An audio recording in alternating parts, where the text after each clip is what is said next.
हरे कृष्ण कृष्ण कृष्ण हरे हरे राम राम राम हरे हरे।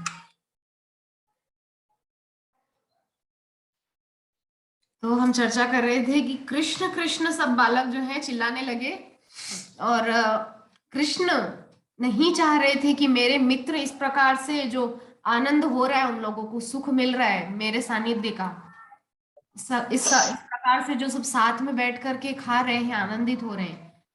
कृष्ण नहीं चाहते थे कि कोई भी बालक उठ करके जाए। कृष्ण चाह रहे थे आप सब बैठ कर पाइए, मैं जाकर के बछड़ों को देखता हूं, है ना। तब होता क्या है कि कृष्ण जाते हैं बछड़ों की खोज करने।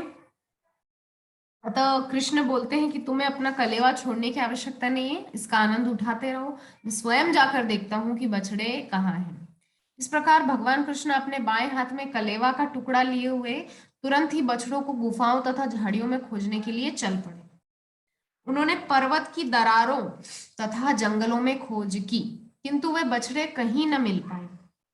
जिस समय अघासुर का वध हुआ था और देवता इस घटना को अत्यंत विस्मय के साथ देख रहे थे, उसी समय विष्णु की नाभि से उगने वाले कमल पुष्प से जन्मे ब्रह्मा भी देखने आए थे। उन्हें आश्चर्य हुआ था कि किस प्रकार कृष्ण जैसा छोटा सा बालक इतने आश्चर्यमय कार्य कर सकता है। यद्यपि उन्हें बताया जा चुका था कि यह नन्हा ग्वालबाल श्री भगवान है। क्या अद्भुत लीला है भगवान की। हम सब यहाँ पर थोड़ा विचार करें कि यही ब्रह्मा सभी देवी देवताओं को लेकर के भगवान के पास गया था। हम आगे में चर्चा कर चुके हैं इस विषय में। यही ब्रह्मा सभी देवी देवताओं और पृथ्वी गौ का रूप धारण करके भगवान के पास गए थे और क्या प्रार्थना की थी कि पृथ्वी जो है असुरों के आतंक से बहुत क्लांत हो गई है। तब भगवान ने ही वचन दिया था कि मैं आऊंगा अवतार लेकर के वसुदेव के घर पुत्र बन के। तो अब वही ब्रह्मा भ्रमित हो रहे हैं। ये है भगवान की माया। जैसा कि अभी कुछ देर पहले विभा माता जी चर्चा कर रहे थे कि ब्रह्मा भी भगवान की माया से नहीं बच पाए हैं। भगवान की जो माया है ना, मम माया दुरत्यया, भगवान स्वयं कह रहे हैं भगवत गीता में, मम माया दुरत्यया मामेव जे प्रपद्यन्ते माया मेताम तरंति ते। दैवी येषा गुणमयी मम माया दुरत्यया मामेव जे प्रपद्यन्ते माया मेताम तरंति ते। तो मेरी जो ये दैवीय गुणों वाली माया है, इसको पार कर पाना अत्यंत दुष्कर है। लेकिन मामेव जे प्रपद्यन्ते, मेरे शरण में जो आ जाता है और आकर के मेरी शरण में ये बोल देता है कि मैं आपका हूं और आप मेरे हैं, माया मेताम तरंति ते, वो माया से पार हो जाते हैं। किंतु ब्रह्मा इतने बड़े पद पर होकर के भगवान के द्वारा जो स्वयं प्रकट हुए, जो स्वयं भू है, कोई माता पिता के संयोग से प्रकट नहीं हुए, साक्षात भगवान की नाभि कमल से प्रकट हुए हैं। और भगवान ने उनको अपनी पूरी लीलाओं का पूरा ज्ञान उनको जब शुरुआत में ही दे दिया था।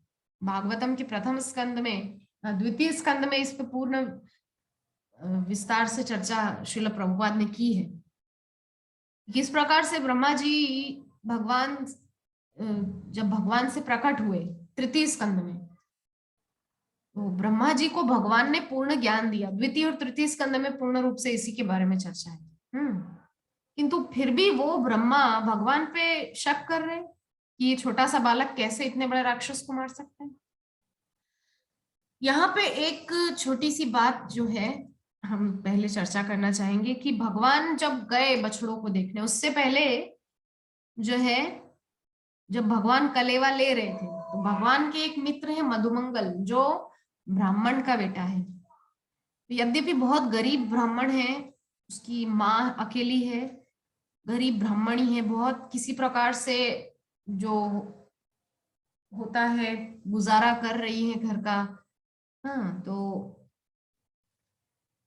सभी मित्र कुछ ना कुछ लेकर आए थे वहां पर, लेकिन मधुमंगल बहुत लज्जित हो रहा था कि मेरे पास तो कुछ भी नहीं है कृष्ण को देने के लिए। तब दौड़ करके वापस आता है अपनी माँ के पास और छाछ लेकर के जाता है, खट्टी छाछ, 2 दिन पुरानी खट्टी छाछ लेकर के जाता है। तो कृष्ण जो है सबका घर से लाया हुआ कुछ ना कुछ खा रहे हैं। तब कृष्ण बोलते हैं, अच्छा जानते हैं कृष्ण कि मधुमंगल के पास कुछ नहीं है, सिर्फ वो खट्टी छाछ है, बासी छाछ। तो अब हम लेंगे मधुमंगल। क्या लाया है मधुमंगल, जरा हमको भी बताएं। अब कृष्ण मधुमंगल से बोलते हैं, तो मधुमंगल बोलता है, बोले लाला मेरे पास तो आज कछुना है, ये 2 दिन पुरानी छाछ है। बोले ना ना लाला, ये अच्छी छाछ ना है, तो को ना खानी खानी चाहिए। मतलब कन्हैया को वो खट्टी छाछ नहीं पिलाना चाह रहा है मधुमंगल। तो उठाया उसने हांडी को, मिट्टी की हांडी को, और उठा करके वो छाछ खुद पी गया। अब कन्हैया बोल रहे हैं, अच्छा एक तो इतनी सुंदर छाछ मैया के हाथन से बनी हुई लेकर आया तो वो भी अकेलो खाए गए हो। तो अब कन्हैया क्या करते हैं, तो पूरा उसने तो पी लिया, तो उसके जो मुख के आसपास जो थोड़ी सी छाछ लग रही थी, उसको कृष्ण अपनी जिह्वा से चाटने लगे। उस छाछ को कृष्ण अपनी जिह्वा से चाटने लगे। तो ये दृश्य देख रहे थे कौन, विधाता ब्रह्मा। और ब्रह्मा की मति ऐसी चकराई कि बाप रे, यहाँ तो सारे नियमों की धज्जियां उड़ गई। कहा तो अपरस की सेवा होती है भगवान की, अपरस की सेवा मतलब रेशमी वस्त्र, बिना सिले हुए रेशमी वस्त्र पहन के भगवान के लिए भोग बनता है। रेशमी वस्त्र पहन के, मुख पर पट्टी बांध के, ऐसी अपरस की सेवाएं होती है भगवान के लिए। उसमें मुख पर पट्टी बांध के, रेशमी वस्त्र जो बिना सिला हुआ उसको पहन के भगवान के लिए शुद्ध होकर के बिल्कुल भोग बनाया जाता है। और ऐसे भगवान जिनकी सेवा इतनी इतने नियम कायदों के साथ जिनकी सेवा होती है, भोग सेवा, वो ऐसे एक ग्वाल बाल के मुख से जो 3 दिन से नहाया भी नहीं होगा, उसके मुख से गिरती हुई छाछ को अपनी जिह्वा से चाट लिए। कैसा ये भगवान है, ये भगवान हो ही नहीं सकता। तो ब्रह्मा जी के मन में आया वहां पर संशय। तो संशय के चलते उन्होंने क्या किया, जो भगवान के बछड़े थे, वो बछड़े जो असल में गए थे नई घास के लालच में, वो ब्रह्मा की ही माया को देख करके गए थे। तो ब्रह्मा ने क्या किया, उन सारे बछड़ों को चुरा लिया। अब कृष्ण जाकर के जब देखे तो कहीं से कहीं तक, दूर दूर तक उनके बछड़े हैं ही नहीं, कहीं भी नहीं है। और जब कृष्ण आकर के, चलो ठीक है हम जाए हमारे मित्रों के पास, तो कृष्ण जैसे ही आए तो ग्वाल बाल सखा भी सारे गायब। उतनी देर में जब कृष्ण बछड़ों को ढूंढने गए, इधर ब्रह्मा ने आके चालाकी से बछड़ों को, ग्वाल बालों को भी चुरा लिया। और ग्वाल बाल बछड़ों दोनों को चुरा करके एक स्थान पे रख दिया। और वो सब एक तरह से मतलब एक निद्रा में चले गए थे। तो ब्रह्मा ने जब ये हरकत की, सब कुछ ग्वाल बाल बछड़े सब चुरा लिए। तो भगवान ने सोचा, छोटे से बालक है, एक पल के लिए तो घबरा गए, इधर से उधर सब कुछ ढूंढ रहे हैं, किंतु तुरंत कृष्ण समझ गए कि ये तो हमारे पुत्र ब्रह्मा की चाल है। अपने पिताजी के साथ ऐसा करके क्या प्राप्त करने वाला है ये ब्रह्मा। ये ब्रह्मा जानता नहीं है कि मैं उसका पिताजी हूँ। और अपने पिताजी के साथ ऐसा करता है। ठीक है, अब हम अच्छे से ही बताएंगे सब कुछ। तो कृष्ण ने क्या किया, अपने श्री अंग से जितने ग्वाल बाल बछड़े ब्रह्मा ने चुराए थे, अपने शरीर से, अपने श्री अंग से प्रकट किए। केवल ग्वाल बाल नहीं, उनकी धोती, उनका गमछा, उनकी कामर, उनकी लकुटी, उनकी मटकी, उनकी पोटली खाने की, उनकी बांसुरी, सींग, जो कुछ भी उनके पास था, एक एक चीज, वो सब कृष्ण बन गए। स्वयं कृष्ण। बछड़े सारे कृष्ण बन गए। कृष्ण ने सारे बछड़ों का रूप धारण कर लिया, ग्वाल बालों सखाओं का रूप धारण कर लिया, लकुटी, मुकुट, जिसके पास जो जो कुछ था वो सब कुछ कृष्ण वो रूप धारण कर लिए। और इस प्रकार से अपने सखाओं को लेकर के, ग्वाल बाल बछड़ों को लेकर के पूरा दिन जब हो गया, अपने ही रूप में सबको लेकर के कृष्ण आ गए वापस गैया चरा के, बछड़े चरा के। तब क्या होता है कि अब सब ग्वाल बाल बछड़े आ गए, तो आज जो है बछड़े जब आए हैं, जितनी गाय है वहां पर, जितनी गैया है, उनका उनके अंदर वात्सल्य इतना ज्यादा उमड़ रहा है कि आज जैसे कुछ विशेष हुआ हो। आज सारी गायें अपने बछड़ों को इतना इतना स्नेह कर रही है, उनको एक क्षण के लिए भी अपने से दूर नहीं जाने दे रही है। क्यों? क्योंकि वो कृष्ण है।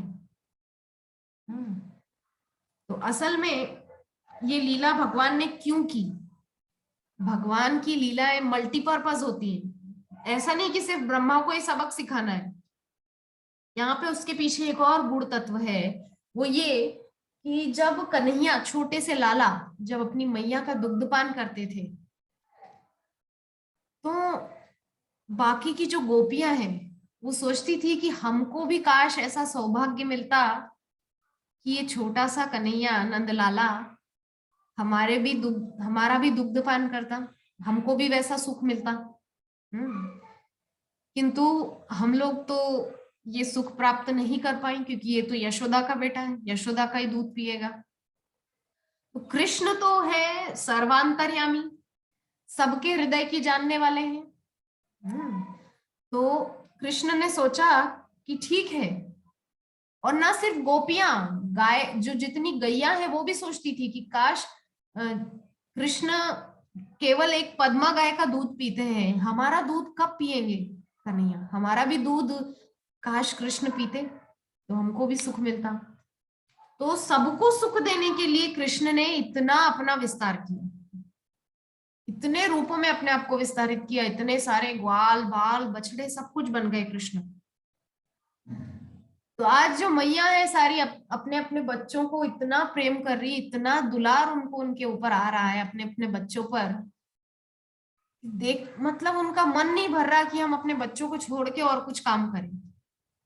इतना उनको अपने बच्चों के प्रति वात्सल्य उमड़ रहा है। इसी प्रकार से प्रत्येक दिन जो है लीलाएं चलने लगी। रोज ग्वाल बाल को लेकर के भगवान जाते गैया चराने के लिए, बछड़े चराने के लिए जाते। तो एक दिन क्या होता है कि जब गोवर्धन की तलहटी में जब भगवान बछड़े चरा रहे थे, गोवर्धन की बिल्कुल शिखर पर जाकर के, बछड़े छोटे छोटे होते हैं, वो गोवर्धन ऊपर तक चढ़ जाते हैं। हाँ, तो छोटे छोटे ग्वाल बाल बछड़ों को लेकर के ऊपर तक चढ़े थे, चरा रहे हैं उनको, बछड़ों को लेकर के। तो नीचे जो है उन ग्वाल बालों के पिता, यानी कि जो ग्वाले हैं, वो ग्वाले आए हैं अपनी अपनी गैयाओं को लेकर के, उसी स्थान में आए हैं आज। उसी स्थान में ग्वाले अपनी अपनी गैयाओं को लेकर आए हैं नीचे तलहटी में। तो उन बछड़ों को और गैयाओं को जैसे ही पता चला कि दोनों निकट ही हैं, तो वो बछड़े बिल्कुल पूंछ उठाकर दौड़ करके नीचे आ गए तलहटी में, अपनी मैयाओं का दुग्ध पान करने लग गए तुरंत। और वो माए जो गैया है वो इतना प्रसन्न हो रही है, इतना उनके अंदर आह्लाद वात्सल्य उमड़ रहा है। क्यों? क्योंकि वो कृष्ण है। हम सब आगे समझ चुके हैं इस बात को कि भगवान ने अपने आप को इतने रूपों में विस्तारित किया था। तो अब जबकि भगवान ही है, तो वो जो ग्वाले हैं वो गैयाओं को रोक रहे हैं हम बछड़ों के पास जाने से, क्योंकि बछड़े सारा दूध पी जाएंगे। और ऊपर से ग्वाल बाल सब उतर के आ रहे हैं, वो अपने अपने बछड़ों को संभाल रहे हैं कि बछड़े अगर सब अपनी अपनी मैयाओं के पास जाएंगे तो सारा दूध पी जाएंगे, और इस प्रकार से। किंतु जिस प्रकार से गैयाओं को अपने बछड़ों पे प्रेम आ रहा है, तो वहां क्या होता है, जो ग्वाले हैं उनको अपने अपने पुत्रों पे इतना प्रेम आता है, अपने अपने पुत्रों को गोदी में उठाकर खूब चूमने लगते हैं, खूब प्रेम उनका उमड़ने लगता है।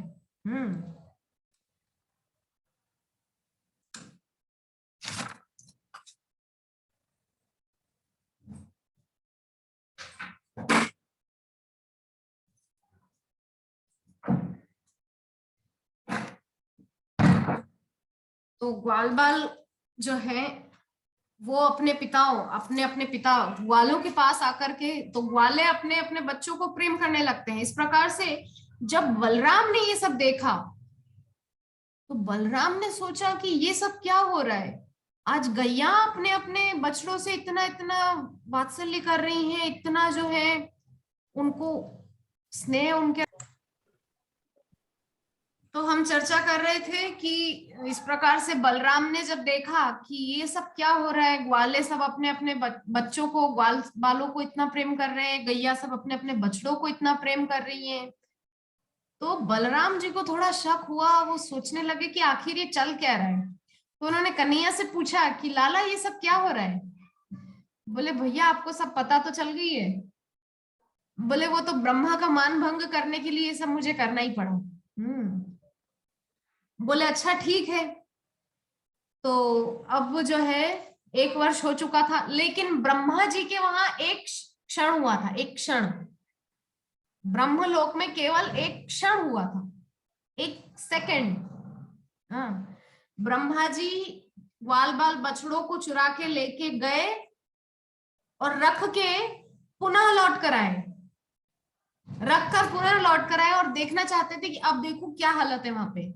सबका रो रो के बुरा हाल होगा, अपने अपने बछड़ों और बच्चों के बिना सबकी अवस्था बुरी होगी वहां पे। तो यहाँ तो 1 वर्ष बीत गया, 1 वर्ष में तो बहुत कुछ हो जाता है हमारे यहाँ तो जब ब्रह्मा जी आकर देखे कि यहाँ पे तो सब कुछ नॉर्मल चल रहा है, सब ग्वाल बाल सखा बछड़े सब सब है यहाँ पर, तो फिर जाकर के देखा कि जहां पे रखा था चुरा के वो वहां पर भी है। फिर आए दौड़ के, फिर देख रहे हैं कि यहाँ पर भी सब नॉर्मल चल रहे हैं। तब ध्यान से ब्रह्मा जी ने देखा तो उन सब ग्वाल बालों और बछड़ों के अंदर ब्रह्मा जी को साक्षात चतुर्भुज नारायण के दर्शन हुए। चतुर्भुज नारायण के दर्शन जब ब्रह्मा जी ने किए तो उनकी बुद्धि चकरा गई। बोले ये तो मेरे से बहुत बड़ा अपराध हो गया, अपने ही पिता, अपने जगन निवास श्री कृष्ण, अपने भगवान के प्रति मेरे अंदर इतनी दुर्भावना कैसे आ गई, शक कैसे आ गया, संदेह कैसे आ गया, और ये तो मैंने बहुत बड़ा अपराध कर दिया अपने भगवान के प्रति। तो अब अपराध ब्रह्मा जी के द्वारा हो गया है, तो इसके आगे की लीला, यानी यहां तक ब्रह्मा जी जो है अपराध बोध उनको हो गया है। अब आगे ब्रह्मा जी क्या करेंगे उसके विषय में हम अगले अंश में, अगले सत्र में चर्चा करेंगे। हरे कृष्णा। आप में से किसी का कुछ प्रश्न, जिज्ञासा या मेरे द्वारा कोई त्रुटि हुई हो तो उसके विषय में यदि आप कुछ बोलना चाहें तो बोल सकते हैं।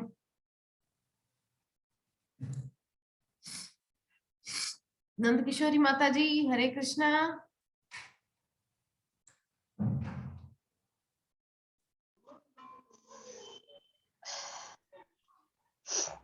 हरे कृष्णा माता जी, कोई त्रुटि नहीं है, बहुत अच्छा लगा। ब्रह्मा जी का मान भंग करने वाला कथा बहुत पसंद आता है हम लोग, बहुत अच्छा लगता है, उससे बहुत सीख मिलता है हम लोगों को। जी माता जी। और आप बहुत अच्छे से सुना भी देती है ना, इतने अच्छे से सुनाती हैं कि बहुत अच्छा लगता है। इसलिए भी अभी जो कुछ भी प्रश्न हो या नहीं हो, आप वंशा कल्प जरूर कीजिए और प्रभु जी को प्रसादम खिलाइए, क्योंकि बहुत थक क्या है। हाँ हाँ बिल्कुल, पूरा थक गए हैं। गीता माता जी कुछ बोलेंगे लगता है। जी माता जी। कलेवा, कलेवा का अर्थ कलेवा मतलब भोजन, भोजन प्रसाद दोपहर। जो ब्रज की भाषा है, यूपी की भाषा, ब्रज की भाषा, अच्छा, उसमें वो कलेवा बोलते हैं लंच को। और ब्रज में जो रात का डिनर होता है उसको ब्यारू बोलते हैं, ब्यारू बिहारू ब्यारू बोलते हैं। तो इस प्रकार से कलेवा का मतलब होता है लंच प्रसादम। ठीक है माता जी। ठीक है। आपकी तबीयत ठीक है? हाँ माता जी अभी ठीक है, इसीलिए प्रभु जी ने सेवा दिया तो मैंने कहा ठीक है आज हम करते हैं, इसमें कुछ टूटा फूटा अच्छा, बोलेंगे। इसे बीच बीच में दर्शन देते रहिए माता जी। मेरा तो होता ही है ना, आज ये रिकॉर्डिंग ना करके सीधा जूम पर बोल दिया। जी जी।